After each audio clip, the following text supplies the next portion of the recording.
গাজা ইস্যুতে মঙ্গলবার উত্তপ্ত ছিল জাতিসংঘের সাধারণ অধিবেশন। এ সময় উপত্যকায় যুদ্ধবিরতির আহ্বান জানান সংস্থাটির মহাসচিব অ্যান্তোনিও গুতেরেস। তার বক্তব্যে উঠে আসে গাজায় ফিলিস্তিনিদের দুর্দশার কথা। গাজায় চলমান সহিংসতা একটি দুঃস্বপ্নের মতো, যা এখন লেবাননেও ছড়িয়ে পড়ছে। এতে আমাদের সবার শঙ্কিত হওয়া উচিত। লেবাননের মানুষ, ইসরায়েলের মানুষ এবং বিশ্ববাসী কেউই লেবাননকে আরেকটি গাজায় পরিণত করার সামর্থ্য রাখে না। Lebanon is at the brink. The people of Lebanon, the people of Israel, and the people of the world cannot afford Lebanon to become another Gaza.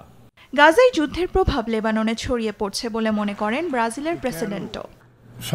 uso da força sem amparo no direito internacional.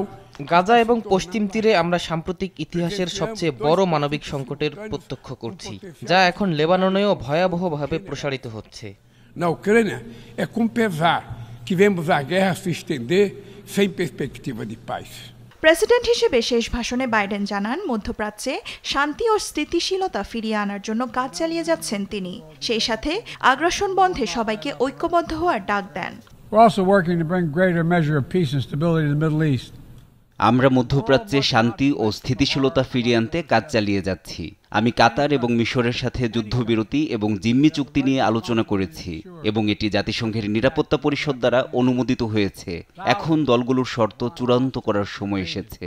A sovereign state slaughtering and massacring more than 1,200 people, including 46 Americans, in their homes and at a music festival. জাতিসংঘের সাধারণ পরিষদের বক্তৃতায় কলম্বিয়ার president গাজায় সামরিক অভিযান চালানোর জন্য ইসরায়েলের কঠোর সমালোচনা করেন। সেই সাথে গণহত্যার সমর্থন করায় পশ্চিমা দেশগুলোর প্রতি তীব্র নিন্দা প্রকাশ করেন তিনি। Aunque seamos la mayoría de los presidentes del mundo. এদিকে ফিলিস্তিনিদের ওপর হামলা জাতিবিদ্বেষের অংশ বলে দাবি করেন দক্ষিণ আফ্রিকার president. It has been 11 months since the Hamas attack that killed 1,200 people and where hostages were taken. As South Africa, we have condemned this attack. In response, Israel embarked on an act of collective punishment in its assault on the people of Gaza. এদিকে নেতানিয়াহুর অবস্থা এমন পর্যায়ে পৌঁছেছে যে তাকে আবারও হিটলারের সাথে তুলনা করেছেন তুরস্কের প্রেসিডেন্ট এরদোয়ান।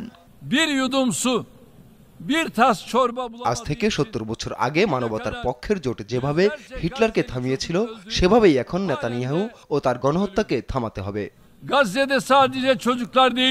এই পরিস্থিতিতে গাজায় আন্তর্জাতিক মানবিক সহায়তা প্রদানের জন্য সব দেশকে আহ্বান জানিয়েছেন জর্ডানের রাজা আব্দুল্লাহ। সেই সাথে মানবিক সাহায্য কখনোই যুদ্ধের হাতিয়ার হওয়া উচিত না বলে মন্তব্য করেন তিনি।